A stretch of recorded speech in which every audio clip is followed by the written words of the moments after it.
পৃথিবীতে এমন কিছু জায়গা আছে যেগুলো প্রথমবার দেখলে মনে হয় এগুলো হয়তো বাস্তব নয়। আমি প্রথম যখন এই জায়গাটার ছবি দেখেছিলাম, মনে হয়েছিল কেউ ফটোশপ করে পাহাড়গুলোকে এইভাবে সাজিয়ে রেখেছে। কোথাও নদীর মাঝখানে পাহাড়, তো কোথাও পাহাড়ের ভেতর গুহা, আবার কোথাও মনে হচ্ছে যেন কোনো ফ্যান্টাসি মুভির সেট। আর মজার ব্যাপার হলো, ভিয়েতনামে আসা বেশিরভাগ পর্যটকই এই জায়গাটার নাম জানেন না। কারণ অনেক ট্যুর প্যাকেজেই এই জায়গাটা ইনক্লুডেডই থাকে না। তাদের আইটেনারি হ্যানয় শহর আর হ্যালং বেতেই শেষ হয়ে যায়। কিন্তু যারা একটু সময় নিয়ে মূল রাস্তা ছেড়ে অন্য পথে হাঁটে, তারা খুঁজে পায় ভিয়েতনামের সবচেয়ে সুন্দর চমকগুলোর একটা। শুধু বিখ্যাত স্পট দেখার জন্য নয়, এই নতুন জায়গাটাকে অনুভব করার জন্যই আজ এখানে ঘুরতে আসা। কখনো ছোট গ্রামের রাস্তা ধরে সাইকেল চালিয়ে ধান ক্ষেতের পাশ দিয়ে হারিয়ে যেতে যেতে, আবার কখনো নদীর বুকে নৌকায় ভেসে পাহাড়গুলোর গল্প শুনতে শুনতে। আজকের ব্লগে থাকবে প্রকৃতি, অ্যাডভেঞ্চার আর এমন কিছু মুহূর্ত যেগুলো ক্যামেরাতে ধরা পড়ে, কিন্তু অনুভূতিটা ভাষায় বোঝানো কঠিন।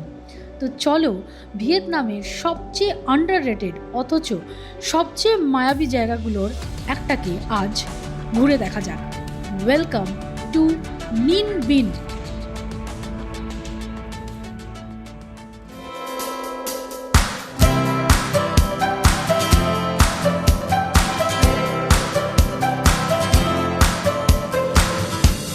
Good morning. আজ হ্যানয়তে আমাদের তৃতীয় দিন। আর এখন আমরা দাঁড়িয়ে আছি এখানে একটা বাস স্ট্যান্ডে। দেখতেই পাচ্ছ এখানে সব বাস এসে গেছে। তো আমাদের বাসের জন্য আমরা অপেক্ষা করছি, যেটা আসবে এই 7:20 নাগাদ। আর তার আগে আমরা ব্রেকফাস্ট হোটেল থেকেই করে এসেছি। এখানে 6:30 থেকে সব হোটেলে ব্রেকফাস্ট অ্যাভেলেবেল থাকে। তো আমরা পেট ভরে ব্রেকফাস্ট করে, ইংলিশ ব্রেকফাস্ট করে আমরা এখন ওয়েট করছি বাসের জন্য। আজ আমরা যাবো নির্মিন। চলো দেখা যাক ওখানে কি কি এক্সপিরিয়েন্স আমাদের জন্য ওয়েট করছে। তো আমরা বাসে উঠে পড়েছি। আমাদের বাসে ওঠার কথা ছিল মোটামুটি 7:20-25 নাগাদ, বাট প্রায় 10 মিনিট লেট হলো, কারণ আমাদের আগের যে গ্রুপটা আছে তারা বাস উঠতে লেট করেছে। তাদের লেটের জন্য আমাদেরও লেট হলো। তবে একটা কথা এখানে বলে রাখি, এখানে কিন্তু এমনিতে বাস খুব টাইমে ছাড়ে। খুব টাইমে ছাড়ে। মানে যে টাইমে তোমাকে ইনস্ট্রাকশন আসবে তোমার কাছে, তোমাকে সেই টাইমেই বাস স্টপে চলে আসতে হবে, নাহলে কিন্তু বাস ছেড়ে চলে যায়। আর নেক্সট হচ্ছে যে এই যে আজকের যে বাসটা আছে, এটা রিলেটিভলি একটু ছোট বাস, অনেক কোজি, কিন্তু অনেক বেটার আগের দিনের থেকে। সবাইকে পিক আপ করার কিছুক্ষণের মধ্যেই আমাদের বাস হ্যানয় শহর ছেড়ে ধরে নিল হাই রোড। আর সবচেয়ে মজার ব্যাপার হচ্ছে, আজকের বাসে যারা এই নিনমিন ঘুরতে যাচ্ছে তারা সবাই ভারতীয়। আর এই হচ্ছে আমাদের গাইড, যে বাসে উঠেই আমাদেরকে বোঝাতে শুরু করে দিয়েছিল ভিয়েতনামের ভাষার বিভিন্ন উচ্চারণ। I just shut down the voice. Ma, yeah. Match mean the right tree. So Okay. ma. Yeah, 6 different sounds, 6 different meanings of the word. তার সাথে সে নিজের পরিচয় দিল। তার ভিয়েতনামিজ নামটি বেশ খটোমটো, তাই সে সবাইকে আমার বলল, আমাকে ম্যাক্স বলেই ডেকো, তোমাদের জন্য সেটাই ইজি হবে। তার সাথে সাথে সে ভিয়েতনাম সম্পর্কে অনেক তথ্য দিল। বাসের কাঁচের জানলা দিয়ে বাইরের দৃশ্য দেখতে দেখতে আর গাইডের মুখে এই দেশের গল্প শুনতে শুনতে নতুন দেশটাকে চিনতে কিন্তু খুব ভালো লাগছিল। তার কথা থেকে জানতে পারলাম এই লম্বা পাড়া দেশটায় প্রায় 100 মিলিয়ন লোক থাকে, আর প্রায় 54টা এথনিক গ্রুপ, বিভিন্ন কালচার আর বিভিন্ন বিশ্বাসে তারা বিশ্বাসী, অনেকটা আমাদের ভারতবর্ষের মতোই। হ্যাঁ, তবে তাদের ভাষা এক। আর শুধু তাই নয়, এই দেশের মোস্ট পপুলেটেড দ্রুত সিটি হলো হ্যানয়, যেটাতে এখন আমরা রয়েছি। আর আরেকটি হচ্ছে সাইগন বা হোচিমিন সিটি, যেটা রয়েছে একদম সাউথ ভিয়েতনামে, যেটা আমরা যাব আমাদের ট্যুরের সফরের শেষে। আর তার মুখে এই গল্প শুনতে শুনতেই আমরা পৌঁছে গেলাম আমাদের ফার্স্ট স্পটে। প্রায় 9:30 মতো বাজছে এখন। আমরা দাঁড়িয়েছি একখানা 20 মিনিটের মতো ব্রেকে। একটা হল্ট, এখানে ওয়াশরুম যাওয়া যায়, এদের লোকাল কিছু প্রোডাক্ট আছে সেগুলো দেখা যায়। আর একটা ব্যাচ দিয়েছে এন্ট্রির জন্য, এটা আইডেন্টিফিকেশনের জন্য। চলো এবার ভেতরে যাওয়া যাক। এই যে দেখো, লুয়া অ্যান্ড ক্রি বা সামথিং লেখা আছে, ব্যাম্বু অ্যান্ড সিল্ক টেকনোলজি। এই হচ্ছে জায়গা। Welcome to the natural products.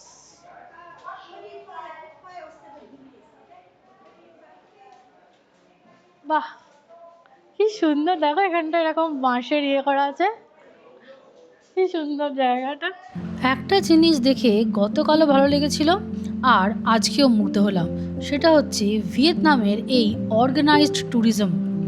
প্রথমেই তারা একটা রুমে নিয়ে গিয়ে ডেমনস্ট্রেশন দিল যে তারা তাদের ন্যাচারাল রিসোর্সকে কত সুন্দর করে কাজে লাগায়।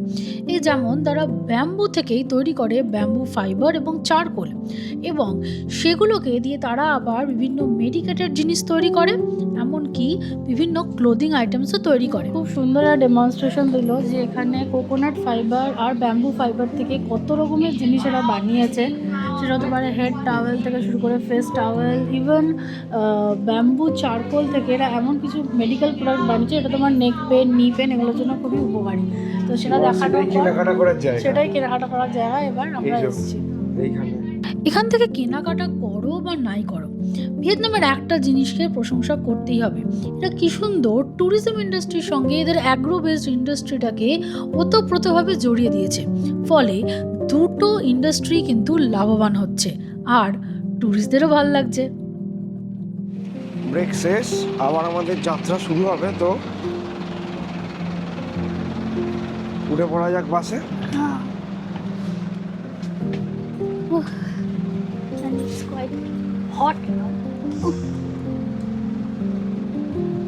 বাসটা কিন্তু সত্যিই সুন্দর, তাই না? আবার শুরু হলো যাত্রা এবং চারপাশের প্রকৃতি আমাদেরকে বুঝিয়ে দিচ্ছিল আমরা প্রফার শহর ছেড়ে এবার একটু মফস্বল এরিয়ার দিকেই ঢুকে পড়েছি। তার মানে আমাদের আজকের মেন গন্তব্য নিনবিনও বেশ কাছাকাছি এসে গেছে।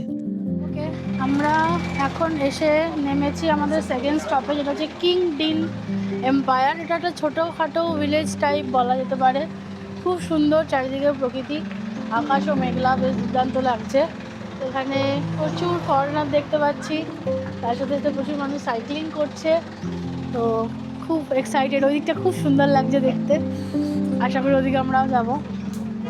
ওই যে দেখো সামনে আমাদের গাইড যাচ্ছে উপরে স্পাইডারম্যান নিয়ে। He is max. এই জায়গাটা মূলত ওয়ালু এনশিয়েন্ট ক্যাপিটাল নামেই বেশি পরিচিত।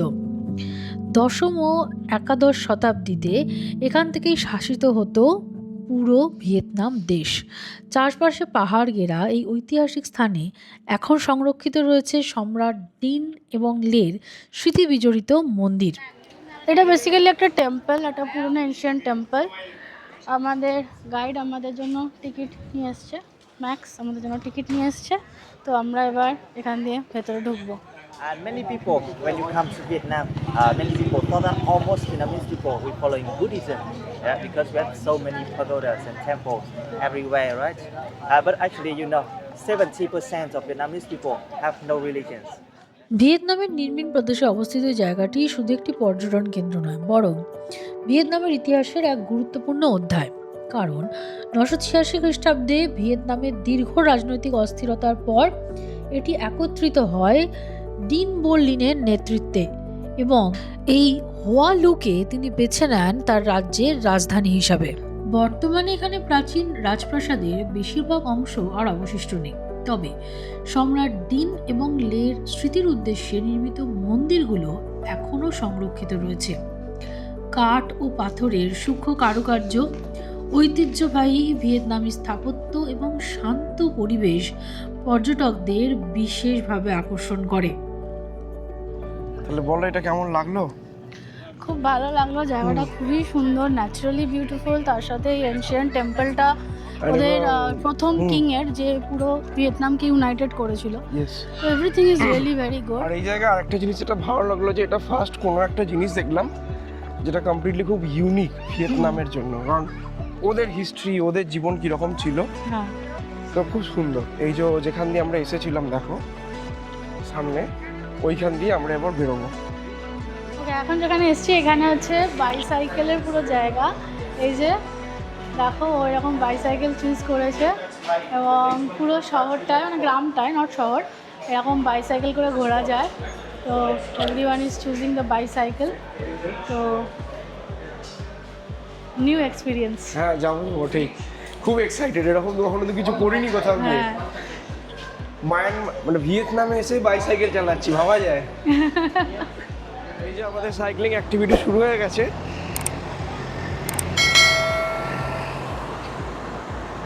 ভিয়েতনামের রাস্তায় আমরা সাইকেল চালিয়ে যাচ্ছি। সামনে দেখো আমাদের গাইড আছে এবং তারপরে ইনি একজন এলডারলি গুজরাটি মহিলা, এবং আমার হেভি লেগেছে যে এই বয়সে এসেও ওনার এত ইচ্ছা যে আমি সাইকেল নিয়ে তো যাবো।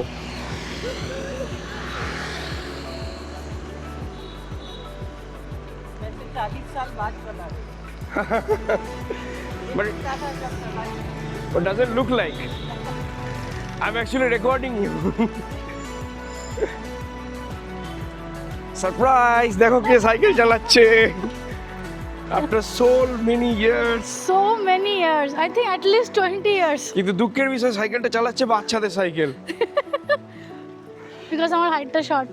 হ্যাঁ, তো দেখা যাক একখানা সেলফিতে দুজনে আসি কিনা। Yay! Cycling in Vietnam. Yes. Couple goal. Yes, yes. Couple goal. Wonderful experience. Wonderful, wonderful.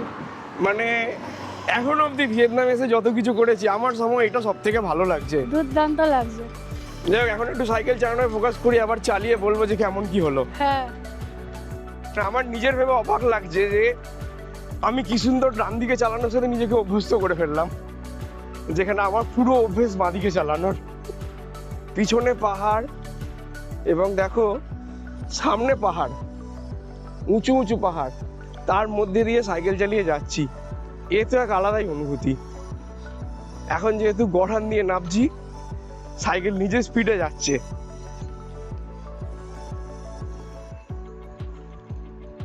পুরো ন্যাচারাল স্লোপ, চালাতে হচ্ছে না একদম।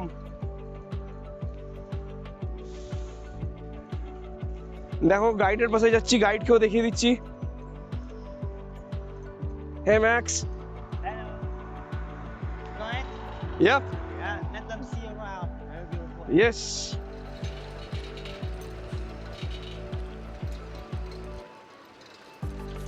এত ভালো লেগেছে যে প্রায় সবাইকে পিছনে ফেলেই এগিয়ে এসেছি আমি।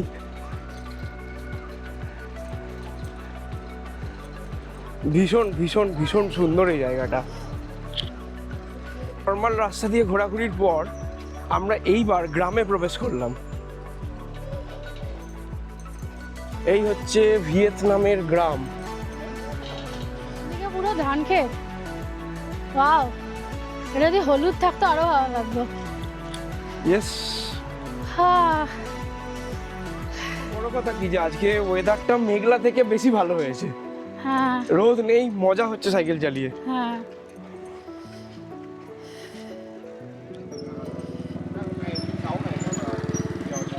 এই হচ্ছে আমাদের ফার্স্ট স্টপ সাইকেলের। Okay, stop here. Take photo. All around here, all in the তো pagoda. আমরা 10 মিনিট মতো ব্রেক পেয়েছি, দরকার ছিল না। তো এইখানে একটা প্যাগোডার মধ্যে এসেছি, তো এই প্যাগোডাটা একটু ঘুরে দেখা যাক। দেখো খুব সুন্দরভাবে বানানো। এখানে লেডি বুদ্ধা। লেডি বুদ্ধা, পিছনে পাহাড়, আর এইখানেও পাহাড়ের ঠিক সামনে এত সুন্দর করে প্যাগোডাটা বানানো। ছোট্ট একটা পুকুর, চারপাশটা এত শান্ত এখানে যে মনটা এমনিই ভালো হয়ে যায়।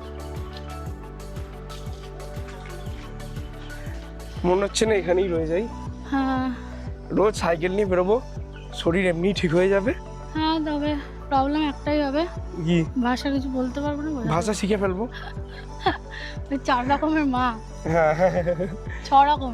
জায়গাটা কত সুন্দর, খালি দেখো একবার।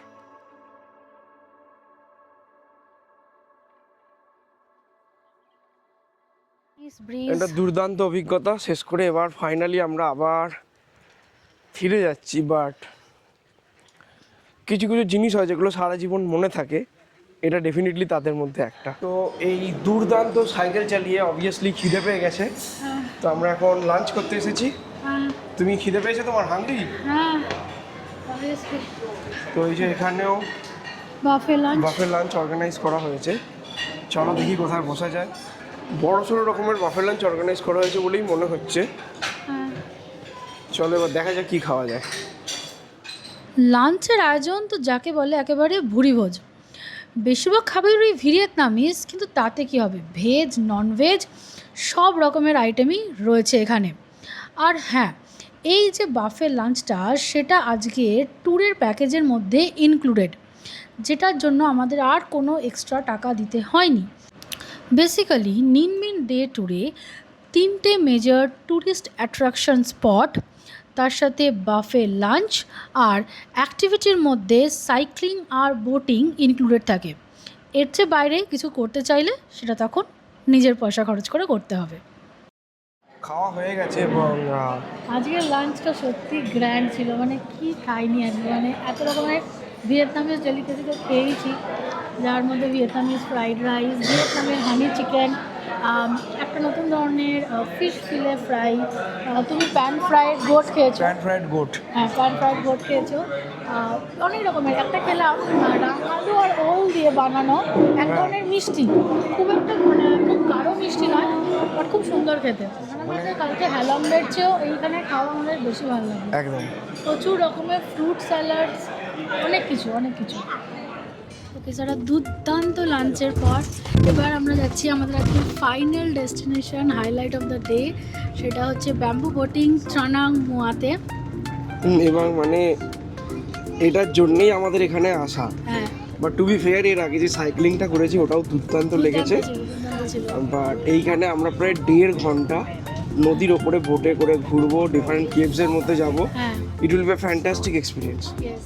আমরা এসে গেছি, এখান থেকেই বোটিং স্টার্ট হবে। জায়গাটা অবভিয়াসলি ভীষণ সুন্দর, ভীষণ সুন্দর করে বানানো। ভিয়েতনামের ট্রাভেল ইনফ্রাস্ট্রাকচার নিয়ে তো নতুন করে কিছু বলার নেই, খুব ভালোভাবে বানানো জায়গাটা। It's very beautiful.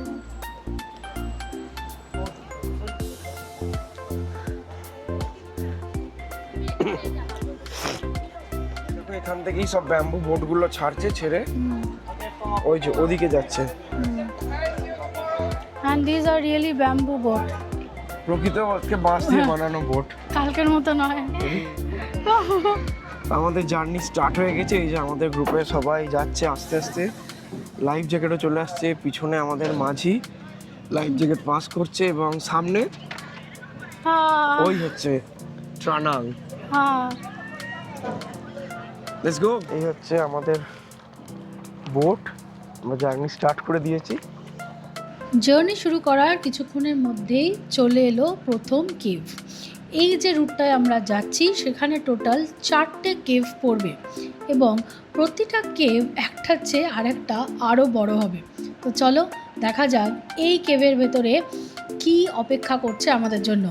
কেভটার নাম হলো হ্যাং লাম কেভ, যেটা প্রায় 60 মিটার লম্বা। হ্যাংলা কেভ নয়, হ্যাং লাম কেভ। কেভের ভেতর দিয়ে বোটে করে আসাটা যতটা থ্রিলিং ছিল, তার চেয়েও বেশি রোমাঞ্চকর ছিল এই কেভ থেকে বেরোনো। প্রত্যেকটা কেভ থেকে যখন বেরোচ্ছিলাম মনে হচ্ছিল যেন সিনেমার পর্দা সরে যাচ্ছে আর কোনো একটা নতুন দৃশ্য আমাদের জন্য অপেক্ষা করছে। কেমন হলো? দারুণ দারুণ, মানে আমি সত্যি কথা বলছি, হ্যালং বে গুড, মানে লোকে হ্যানয় বলতে হ্যালং বেতে যায়, বাট আমি বলবো হ্যালং বেতে যাও না যাও, এখানে এসো অবশ্যই। মানে this is something really beautiful, really beautiful. এখানে বেশ কিছু প্যাগোডাও আছে। আমি জানি না হয়তো ওখানে আমাদের কোনো ড্রপ বা ওয়েটিং টাইম কিছু আছে কি না, দেখা যাক। তারপরে ওদিকে আমি দেখতে পাচ্ছি আরও একটা কেভ। আশা করি যারা হয়তো রুট 1-এ ঘোরে মেবি তাদের হয়তো ওখানে ড্রপ থাকে। তো এবার যখন এই প্রসঙ্গটা এলো, রুটের কথাটা বলে দেবো, বাট তার আগে প্যাগোডাটা দেখিয়ে নিই। হ্যাঁ, যে রুটের কথাটা বলছিলাম, দেখো এখানে মোট 3টে রুট হয়, রুট 1, রুট 2 এবং রুট 3। তার মধ্যে রুট 1টা সব থেকে ভালো এবং সেটা সব থেকে লম্বা এবং যেতে সব থেকে বেশিক্ষণ লাগে। আর সব থেকে উইক লিটারেলি বলতে গেলে রুট 3, শর্টেস্ট। আর দুটোর মধ্যে মাঝামাঝি মধ্যস্থতা যেটা আছে সেটা হচ্ছে রুট 2, সেটাতে আমরা যাচ্ছি। এবার এই রুটগুলোয় কোনটায় কি পড়ে সেটা আমি স্ক্রিনে এবার দেখিয়ে দিচ্ছি, দেখে নাও। আমাদের সেকেন্ড কেভে যাচ্ছি এবং এই কেভটা আরো বড়। এই কেভটার নাম হচ্ছে হ্যাং ব্যাং। একদম হ্যাং ব্যাং। ব্যাং ব্যাং, এবং দেখো length 250 metre. 250 metre, so it will be interesting. এবং হ্যাঁ, সেই জন্যে ভেতরে আলো দিয়ে রাখা হয়েছে। ট্রানাংয়ের সবচেয়ে বড় আকর্ষণই হলো এই নৌকা ভ্রমণ। স্থানীয় মাঝিরা ছোট নৌকায় করে পর্যটকদের নিয়ে যান সরু সরু নদীপথ ধরে। আর এই যাত্রাপথে একের পর এক গুহার ভেতর দিয়ে এইভাবেই যেতে হয়। প্রত্যেকটা গুহাই চুনা পাথরের গুহা। এই যে বেকার রাস্তাটার মধ্যে দিয়ে আমরা যাচ্ছি, it requires a lot of skill, a lot of skill. এবং তুমি দেখো এখানে লিটারালি পাথরগুলো ছুঁয়ে দেখতে দেখতে যেতে পারবে। হ্যাঁ, একটু লম্বা হয়ে গেলে কেউ মাথা নিচু করতে হবে। Finally after long time here comes the light, day light. কখনো মাথা নিচু করে গুহার ছাদের নিচ দিয়ে পার হতে হয়, আবার কখনো সামনে খুলে যায় সবুজ উপত্যকার এই অপূর্ব দৃশ্য, যা দেখে তোমার মুখ দিয়ে একটাই কথা বলা হয়, ওয়াও।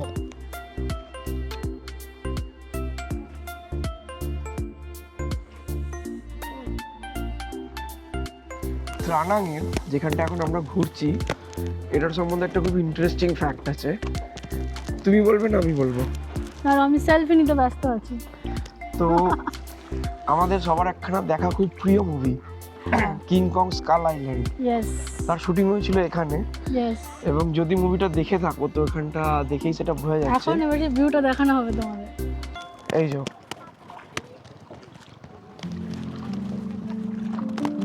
এই হচ্ছে সেই স্পট,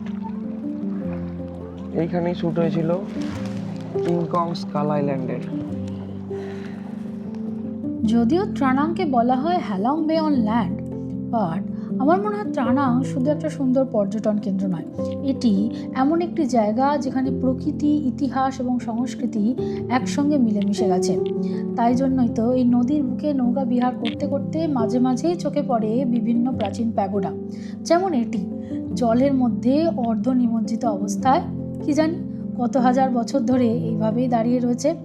আমরা এই পুরো প্যাগোডাটাকে অলমোস্ট একটা প্রদক্ষিণ করে নিলাম এবং এরপর আমরা এগিয়ে যাচ্ছি আমাদের নেক্সট গুহার দিকে।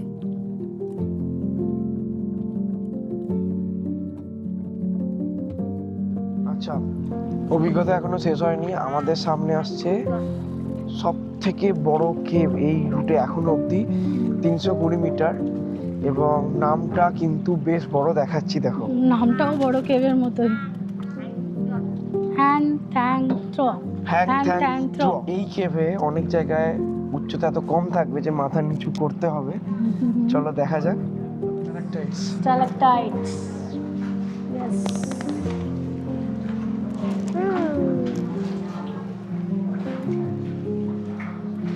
সামনেটা দেখো খালি একবার,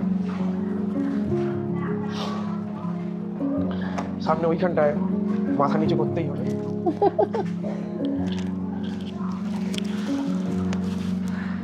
হ্যাঁ জানি, সবার মনে এই প্রশ্নটাই আসছে, তো প্রকৃতির এই অদ্ভুত বিস্ময় সৃষ্টি হলো কি করে।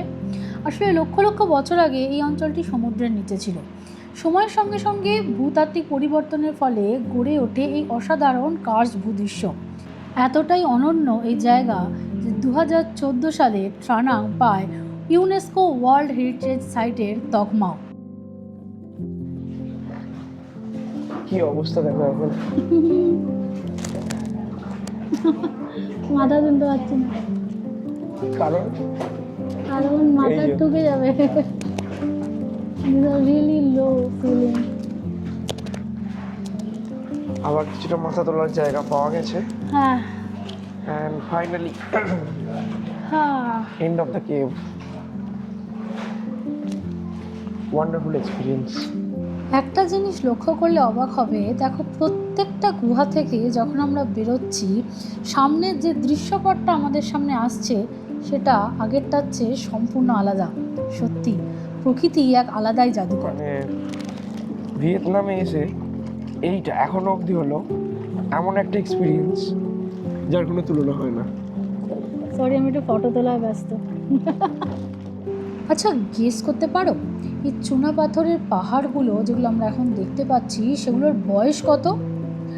বিজ্ঞানীদের কথায় প্রায় কয়েকশো মিলিয়ন বছর। ভাবা যায়? দেখো সামনে একটা স্টোন ব্রিজ, যেটার নিচে দিয়ে আমরা যাব।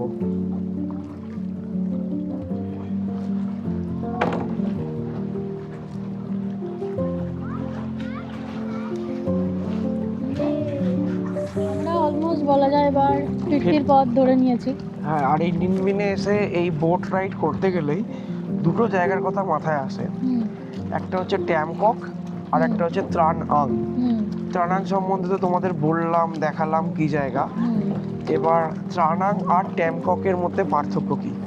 ত্রানাঙে যেমন তুমি এরকম পাহাড়ের মধ্যে একখানা জলের মতো জায়গা দিয়ে যাবে, ট্যামককে তুমি দুপাশে পাহাড় অনেক দূরে দূরে থাকবে, তার পাশে থাকবে বিস্তীর্ণ ধান ক্ষেত, আর তার মাঝখানে যে জল থাকবে সেটা দিয়ে তুমি যাবে।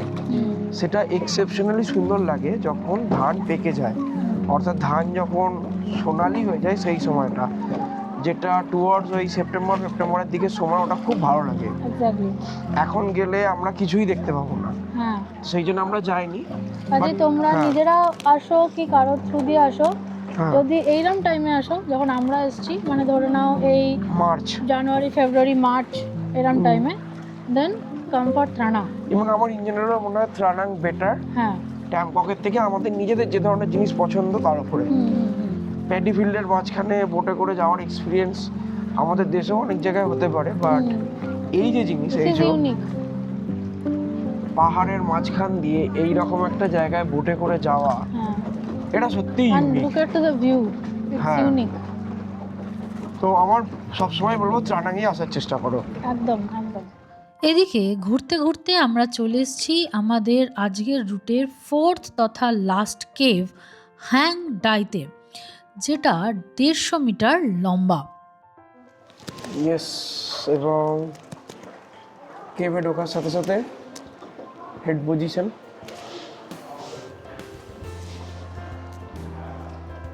কি ঠান্ডা না ভিতরটা।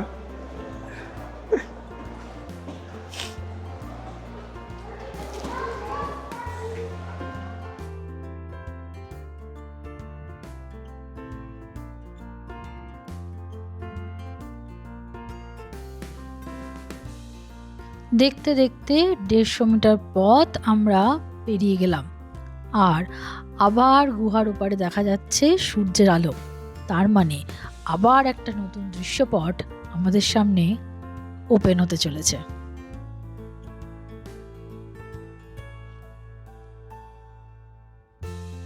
ত্রানাঙের ব্যাপারে আরও একটা ইন্টারেস্টিং ফ্যাক্ট হলো যে ত্রানাঙের গুরুত্ব শুধু প্রাকৃতিক সৌন্দর্যের জন্য নয়, প্রত্নতাত্ত্বিক গবেষণায় এখানে প্রাচীন মানুষের বসবাসের নানা প্রমাণ পাওয়া গেছে, যা হাজার হাজার বছর পুরনো মানব সভ্যতার ইতিহাস তুলে ধরে।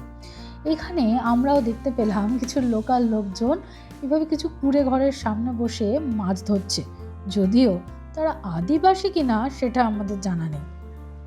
ফাইনালি আমরা নেমে পড়লাম, একটা দুর্দান্ত অভিজ্ঞতা সমাপ্তি হলো। দুর্দান্ত। মানে এরকম অভিজ্ঞতা এত জায়গায় বেড়াতে গিয়েও আমাদের কোনো দিন হয়নি। সত্যি once in a lifetime experience, এটা ফর শিওর।